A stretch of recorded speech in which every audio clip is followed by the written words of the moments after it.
Hello, I'm Hartford Healthcare's Tina Verona. Thank you for joining us for this live Facebook discussion. Well, tonight we are focusing on laser eye surgery. Have you had it? Thinking of trying it?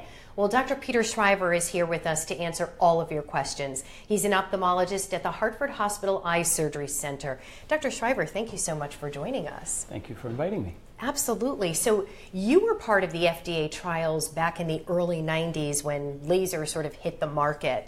Lasers have certainly come along a long way. You've seen a lot of change. Sort of take us through from then until now. Well, lasers have been a very big part of healthcare, specifically ophthalmology, since really 1960 when lasers were first invented.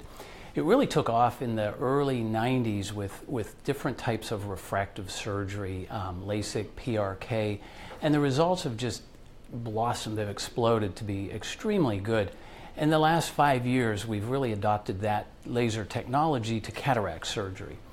And it's taking cataract surgery to a different level to where we've always had it in the past, to really give us precise, excellent vision, trying to reduce our need for glasses after cataract surgery, correcting astigmatism.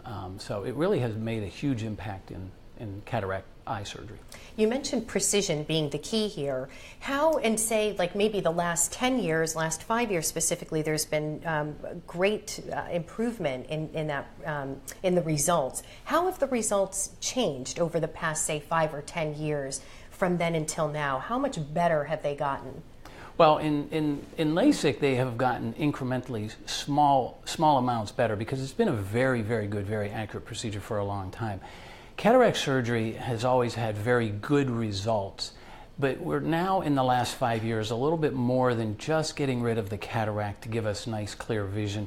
We're trying to get really sharp vision with cataract surgery and trying to obtain that really sharp vision with less use of glasses or contacts afterwards. So that's really the big change.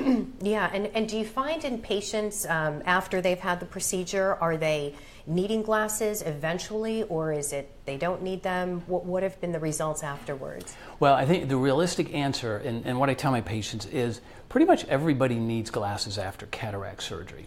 But we are able to make patients much less dependent. Many of our patients choose not to wear glasses afterwards. They could see a little bit better with glasses, but they feel they're seeing well enough and they love the idea of not having to wear glasses. So some patients just wear reading glasses afterwards. Some people need glasses for distance afterwards. So we can't ever tell anybody they're not going to wear glasses. We can't promise that. That's not an honest answer to somebody. But if we can make them less dependent, patients love that. Mm-hmm. And really the majority of people are happy, either very little use of glasses or not at all for some. And the results obviously are key, but I think the biggest thing is while you're having surgery is that it's bladeless. There is no blade in laser surgery, which I think is such a huge improvement from years ago when you had to have a blade surgery. Well, in Lasik there used to be a blade involved in it, and then for the past 10 or so years we've really been doing all laser Lasik or bladeless Lasik, and so there really is no blade involved in that. In cataract surgery, there is other forms of cutting, but it's not your typical blade when you think of that, and that's where the laser in cataract surgery has improved the safety profile and the accuracy, because all of the laser treatment is computer driven. And so, very accurate when you're using a computer to determine this and program the lasers. And it's computer-assisted surgery, right? So it's not. Yeah, the surgeon's still doing the majority of the work and the surgery. These are just different steps that the laser actually helps us, improves our ability to do different steps as far as incision size or softening the lens in cataract surgery. So we put less energy or less power into the eye during the surgery, which leads to less inflammation and less swelling afterwards. And what about for revisional type surgeries? Does this sort of decrease the chance that you might need revisional surgery versus conventional methods or the way that you used to do it years ago? Not really. To a small degree, but the percentage of those are so small to begin with that it's really hard to determine how much of a benefit does that make it. It's really just giving really sharp vision from the get-go, though. Yeah.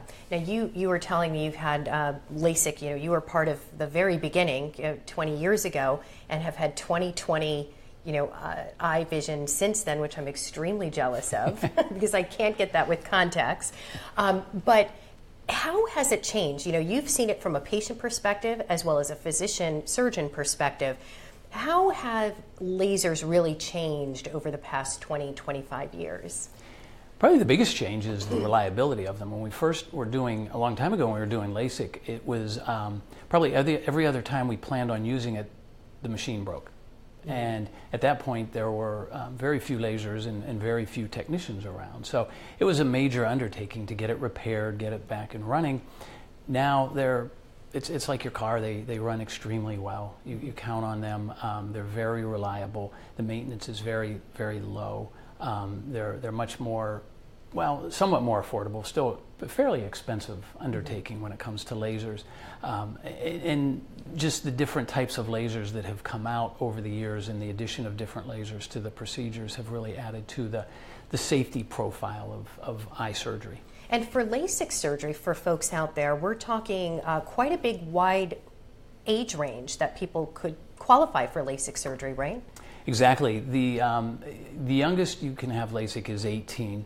The oldest, there's really no upper age limit. The oldest I've performed LASIK on is 74. Wow. And each of those categories, you have to be very specific with each patient and determine what is the benefit that they will get and what are the possible problems related to their age. Do they have cataracts? If they're older, if their eyes are changing still at 18, you don't want to do any eye surgery if their eyes are still changing, so you want to wait till they're stabilized. So you really have to take each person into account, what their history is, their background, and then determine are they a candidate. But the age range is really very wide open. And even their lifestyle too. If somebody who's active, doesn't really want to wear glasses or contacts, then right. LASIK might be an option. It is, and you really, again, same thing. You have to really individualize it with each person. And when you're in the age of needing reading glasses, you have to realize what is the effect by having LASIK on the reading, and is that for that person or is it not for that person? So LASIK's not for everybody, but it's fantastic when it is, and you have the right person have it done. It's life-changing, I can imagine, it can right? Be. People love it. Yeah, I'm sure. Yes. I want to talk about something really important, and I think experience here is very key. And how should, if someone out there watching right now is interested in having this and may be a candidate, what should they be looking for in a physician if they are thinking about or interested in having LASIK eye surgery? Really, the factors that are important are the surgeon's training and background. And is this something that they do on a very part-time basis? Is this something they really focus on, do a lot of their training, formal training, informal training? And I think that's the most important factor when it comes to a surgeon. Somebody who does a lot of procedures, and somebody has to believe in it. I've had it, family members have had it, so I'm a huge believer in it, and I know the good, I know the bad. I've been doing this for a long time, so I know what can happen. And when things that don't always come out perfect, you know what to do to fix that. And that's where the training and the background of the surgeon come in. Yeah, so experience is definitely key. Experience and training, yes. Because there are a lot of, I think, folks out there doing it now. As we've seen over the years, more and more, it's not hard to find somebody to do LASIK. So really, when you're looking for this or if you're interested, experience is definitely key. We do have a question from Audrey, and she asks, she says, I have astigmatism. State insurance doesn't cover surgery. What can she do? How much is the surgery? And so I assume, were we talking cataract surgery? She doesn't specify, but maybe we can touch upon both. We can talk on both, yeah. For cataract surgery, using the laser to correct astigmatism or specialty implants, toric implants, those are not covered by insurance policy. So it doesn't matter whether you have Medicare, one of the private insurances. They'll pay for basic cataract surgery, but they won't pay for the so-called add-ons, for lack of a better term. And so that's usually paid cash by the patient. The price is variable depending on how much astigmatism, which lens implant is determined to be used. So there's really not one answer to that. There's a number of different answers for how much it can cost. LASIK, on the other hand, is purely cosmetic, and so that's totally out-of-pocket expense. No insurance covers LASIK. Now, there's many different types of lasers out there. One of them is the Femtosecond Laser that you utilize a lot for LASIK as well as cataract surgery. Just kind of briefly go over the Femtosecond Laser for folks out there. The femtosecond laser is a very specific laser, a very fast. That's what femtosecond means. It's very fast on the pulses. And we first started using this in ophthalmology about approximately 10 years ago when we were doing LASIK, and that was an add-on to LASIK, doing all laser LASIK. And in the past 5 years, we've now incorporated that to doing cataract surgery with essentially the same type of laser. It's a little bit of a modification, but the laser, the lasing cavity itself is exactly the same. But it gives us a lot of different ways to correct the eye, treat the eye, different parts of the eye. So the benefit that we have is very significant. And these are immediate results, right? Immediately following surgery? Do patients notice a difference right away? Yes and no. Specifically cataract surgery, some people see extremely well the next day. Some people, it can take 30 days. I try to tell all of my patients that it takes a full month at least for the eyes to heal after cataract surgery. And how your vision is the next day or the first week doesn't really matter long term. What we're looking for is long term, really good vision. LASIK, on the other hand, generally has pretty quick visual recovery. That night or the next day, most patients notice a pretty significant improvement in their vision. What do you say to that patient who's a contact lens wearer, who has been for many years, who maybe have some trepidations about getting LASIK surgery, has heard stories in the past, and you have, in 15, 20 years ago, you heard that, so it was just sort of coming onto the market, and you heard stories. What do you say to that person who's sort of on the fence to saying, I don't know if I want to do this, I don't know if it's safe enough for me? What do you say to that patient? Very good question. We get this all the time. In the past, most people the early adopters for LASIK were people that were contact lens wearers and that had problems with contacts. They were uncomfortable, they were dry, they were hurting, they couldn't wear them for very long, they couldn't see very well because of astigmatism. So a lot of our patients then were contact lens wearers that were having problems. Really, LASIK now has evolved to the point where people don't wait anymore for that. People they get it done. It's really wear glasses, wear contacts, or have LASIK. And that's a very personal preference to see what each individual person would want to do.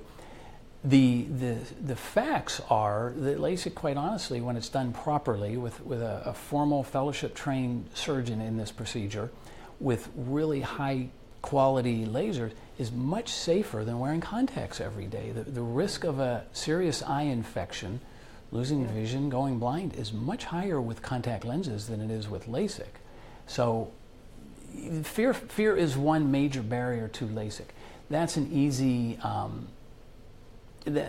thing to talk about when you talk about what the studies show, what the facts are. So you just talk to patients about, well, here's the good and bad of contacts, here's the good and bad of LASIK, and that person has to make that decision to see what is more practical. Well, yeah, and I can see that with contact lenses, you're exposed to bacteria, your hands are on them, so I could see where LASIK may be the way to go. Solutions, you're at risk for solutions. Are they contaminated? Are they safe? Right. Not to mention just the hassle of contacts and taking them out, cleaning them, things like that. It leads to a lot of issues. You don't have to tell me. I know all about it. Dr. Shriver, thank you so much. We really appreciate it. We do want to mention that Dr. Shriver will be hosting a free community education class coming up on November 14th. You do need to register for that class. If you call 1-855-HHC-HERE, we'll get you registered and signed up for it. If you have any other questions, I do encourage you to attend that class. It's going to be great. So thank you for joining, and I'm Hartford Healthcare's Tina Verona. We'll see you back here next week.